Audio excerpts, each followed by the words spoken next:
This movie is hilariously wild, and honestly, it is not what I expected, and I'm glad it wasn't. Like and subscribe and hit that notification bell. And if you're new, check out the rest of the channel and let me know what you think. Let's dive into The Monkey.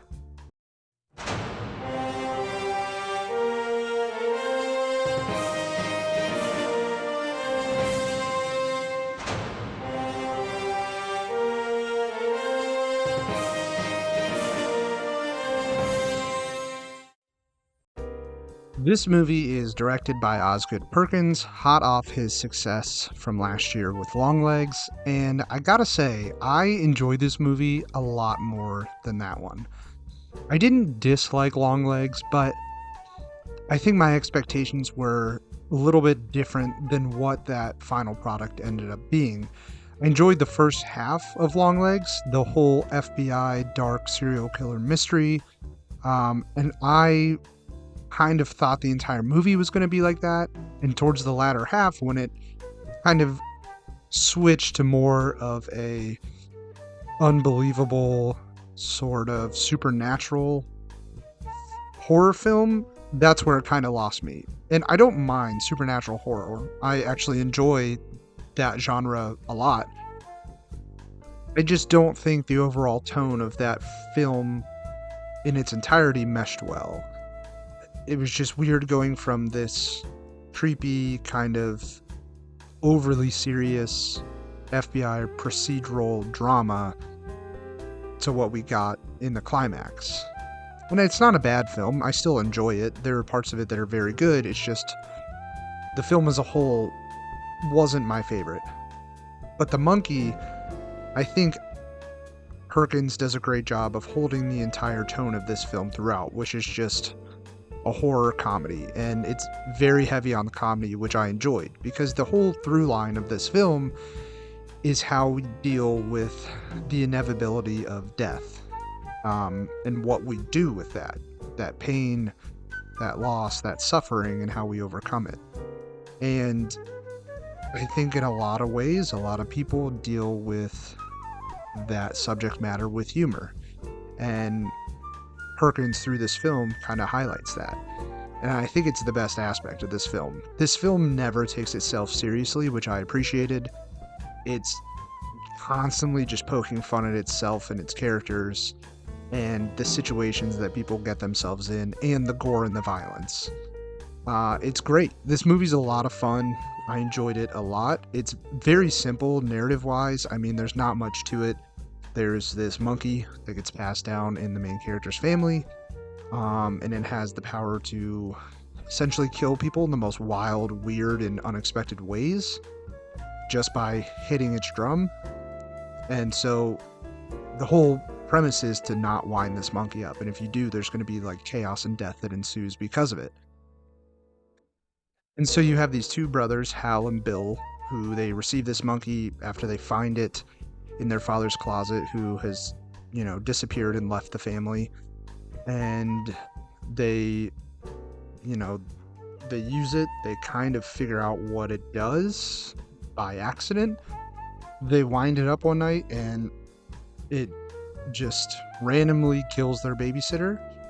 And then there's one day when Hal, who's angry at Bill, because these two brothers clash all the time, Hal winds it up hoping to kill Bill, doesn't realize, you can't command this thing. It just kind of does what it wants, and their mother perishes because of it.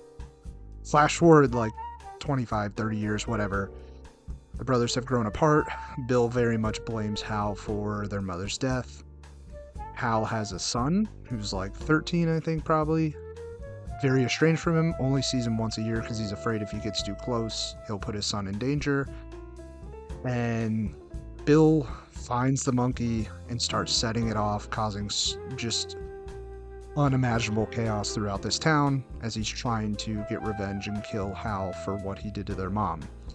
So Hal and his son go on a road trip to find Bill and stop the monkey, and it's just hilarity from that point on. Just the most crazy death scenes, a lot like Final Destination, except, like I said, this movie never takes itself seriously. The death scenes are hilarious. They're overly gory and just ridiculous. At one point, some lady opens a closet, gets hit with a shotgun, and her whole body explodes. It's insane. And the situations that Hal, for the most part, Hal gets himself into, he's just like all the time just cannot believe what is happening. It's just so over the whole situation. And the comedy is just played so well. And Theo James plays both of the brothers in this film, and he's fantastic. I feel terrible because I feel like this guy never gets a lot of mainstream success, and he's very, very talented. I enjoyed him quite a bit in the second season of White Lotus, even though he plays a giant douchebag, but he's very good in it. And he's very good here. He plays both sides. Well, he plays both parts extremely well. You know, Hal is very reserved, cut himself off from society, just very quiet, kind of nerdy. And then Bill is just this very outspoken, obnoxious, sort of douchey character. He even rocks a mullet towards the end of the movie. And he plays both those roles very well. In this movie, I mean, like I said, the whole point of it is just like the inevitability of death and how we overcome that and how we deal with that trauma and generational trauma with this artifact that got passed down from their father who abandoned them.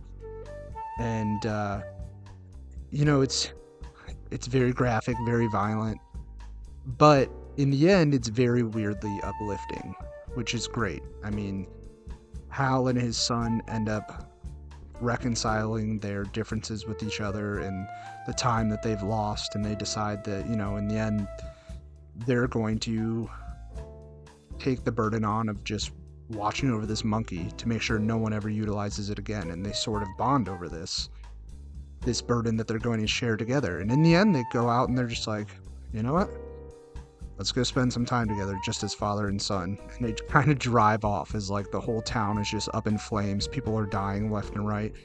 I think a lady walks by with a baby carriage on fire. It's insane, but it's just it's funny, it's not serious.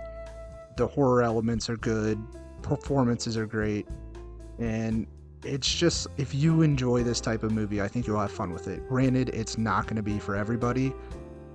The amount of gore that's in this film, I can already see how it's going to turn some people off, but for me, like, tragic, traumatic, just awkward situations, I've always found are just alleviated with humor, even when it's kind of just not appropriate to do so. And so I enjoyed this movie very much. So I think if you're into that kind of thing, then give The Monkey a watch.